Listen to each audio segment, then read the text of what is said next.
Naranasan mo na rin bang kumislot, kumibot-kibot, o gumagalaw ang ilalim o taas na bahagi ng iyong mga mata o eyelid twitching? Maaaring hindi mo ito gaanong pinansin, subalit hindi mo pala ito dapat ipagpasawalang bahala. Hello, what's up? Your best here. Kaya naman sa videong ito ay ating alamin kung bakit nga ba kumikislot, gumagalaw-galaw ang itaas o ibabang bahagi ng ating mga mata. Ano-ano nga ba ang mga dahilan nito na dapat ay iyong maiwasan at kung papaano mo ito mapipigilan at malulunasan.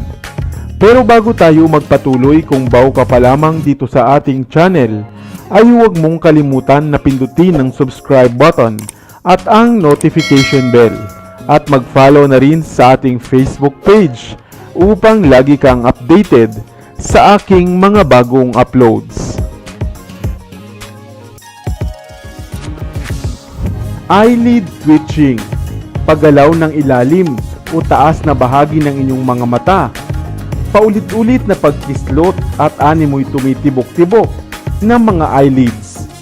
Hindi ito nakababahala sa umpisa dahil wala naman itong kirot na daladala. Subalit marapat na alam mo rin kung bakit nagkakaganito ang inyong mga mata. Ito nga ang kondisyon ng mata na kung tawagin ay myokymia o eyelid twitching. Dahil sa hindi naman ito masakit kung maranasan mo, kaya nga madalas ay binabaliwala na lamang ito.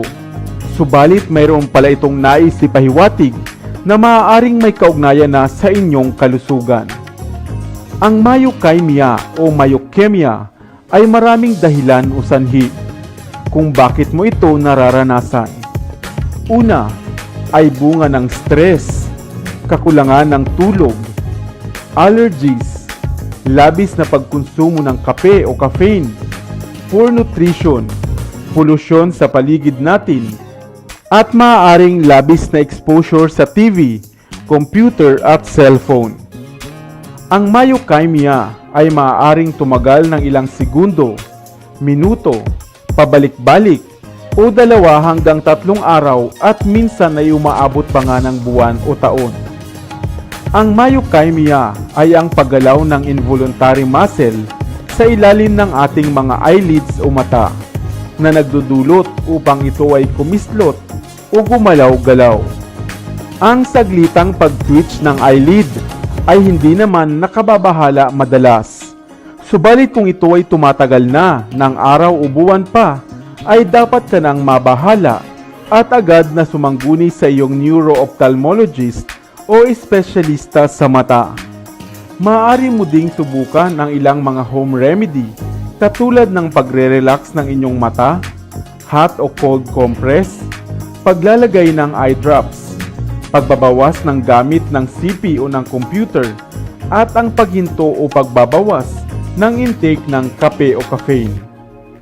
Simpleng paggalaw lamang ito ng ating mga mata, subalit kung ito ay madalas na nga, ay dapat ka na ring mabahala at ito ay ipakonsulta na dahil maaaring may iba pang mga karamdaman ang konektado dito.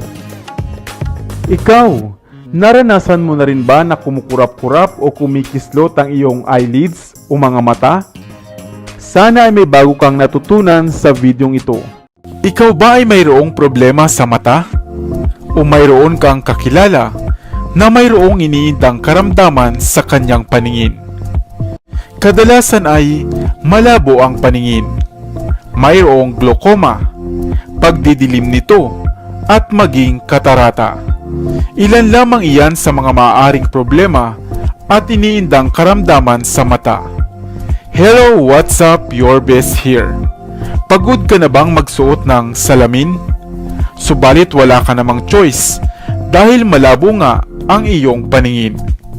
Isang karamdaman na bunga ng ating mga maling habit sa paggamit ng mata o di kaya naman ay hindi balanseng sustansya sa ating mga kinukonsumo sa araw-araw.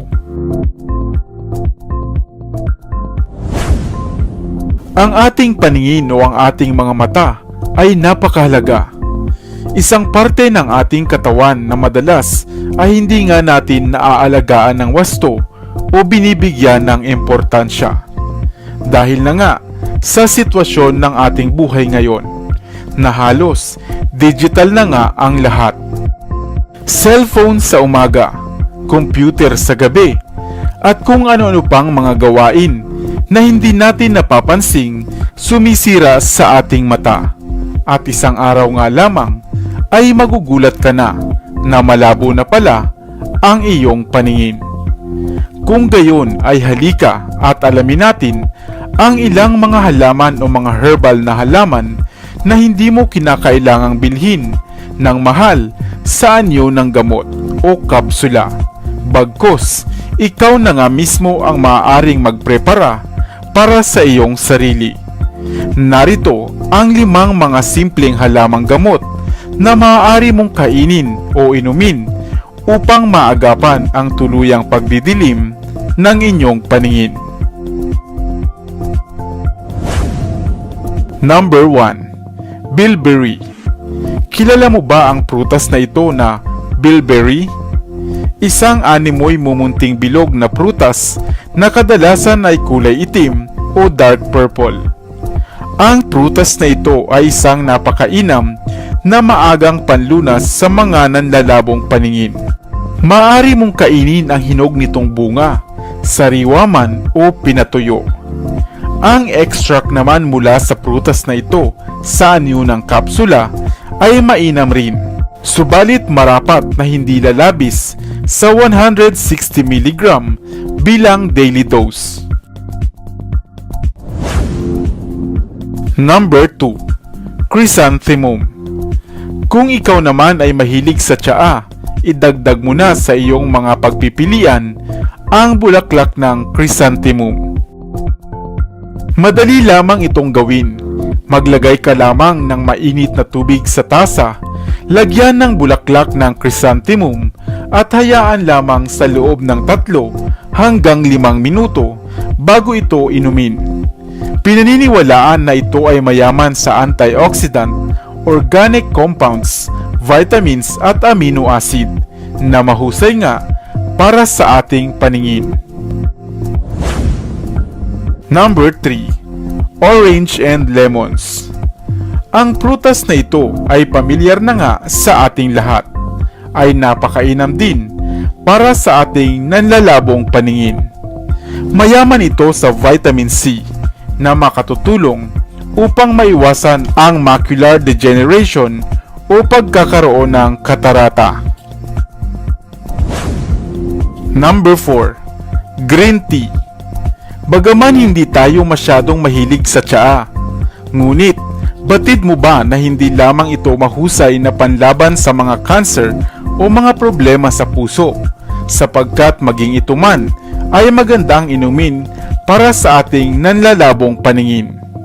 Ito ay mayaman sa vitamin C, vitamin E, lutein at zeaxanthin na mainam na pamprotekta sa mga sensitibong tissue ng ating mga mata. Number 5. Carrots. Ang idea na ito na ang carrots daw ay mainam sa ating nanlalabong paningin ay nagmula pa nga sa mga sabi-sabi at sinaunang paniniwala. Subalit, hindi ibig sabihin nito ay hindi ito makatotohanan at epektibo. Sapagkat ang carrots ay mayaman sa antioxidants, lutein at beta-carotene na kilalang pampalinaw ng mga mata. Maaari mo itong kainin ng hilaw, gawing juice o sangkap na gulay at mainam rin para sa ating balat at pangkalahatang kalusugan.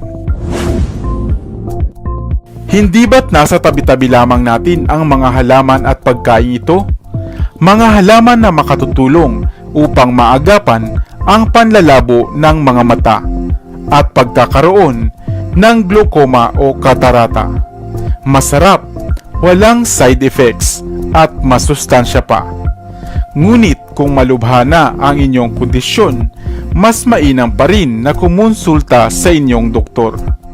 Ngunit laging tatandaan na prevention is better than cure. Sana ay may bago kang natutunan sa videong ito. Naitanong mo na ba sa iyong sarili kung bakit kadalasay ginagawang kainan o patungan ng pagkain ang mga dahon ng saging kesa nga sa iba pang mga dahon na meron naman sa paligid? Maliban nga sa ito ay matibay at malapad, ang paglalagay ng pagkain sa dahon ng saging ay kinukonsidera palang prasad o sagrado, lalo na sa paniniwalang Hinduismo. Nagtataglay din ito ng masarap na halimuyak na lalong nagpapasarap sa pagkain, lalo na nga sa kanin. Kaya nga ginagamit din itong baunan o balutan ng kanin, lalo na nga sa mga probinsya. Ang puno nga ng saging mula sa ugat, unod, katawan, tubig ng katawan nito, at bunga ay kapaki-pakinabang. Subalit, ang tatalakayin natin ngayon ay ang mga dahon nito at ang napakarami pa palang pakinabang at mga gamit nito na maaaring hindi mo pa nga alam. Kung ikaw nga ay naninirahan sa probinsya, madalas ka nang makakakita ng mga puno ng saging at ang mga naglalaglagan nitong mga tuyong dahon na kadalasan nga ay kulay dilaw at brown kapag natutuyo na. Kadalasan itong kinukuha upang gawing paitlugan ng manok o kaya ay pugaran, pambalot sa sinakub o panutsa, pantali sa ilang mga gulay, pangpakintab ng sahig, at ginagamit na sapin sa pamamalansya. Subalit maliban pa dito ay hindi natin batid na mainam din pala itong panlunas sa ilang mga kondisyon at mga nararamdaman sa katawan. Ang dinurog ng sariwang dahon ng saging ay maaaring itapal sa inyong mga sugat, paso at galos upang mapabilis itong gumaling, sapagkat ang dahon ng saging ay nagtataglay ng cooling effect. Samantala, maaari mo rin itong gawing alternatibong sunscreen upang makaiwas sa matinding sikat ng araw.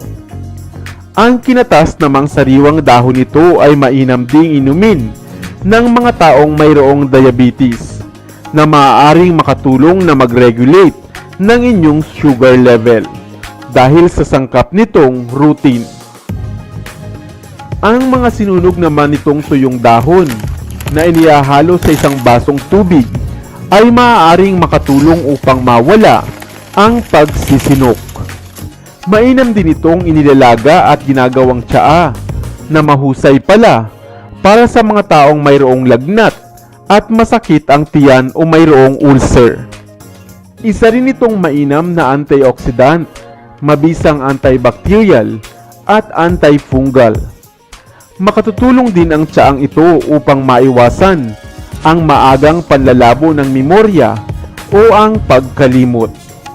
Mainam din ang tsaang ito para sa iniindang problema sa bato o sa inyong pag-ihi at marami pang iba.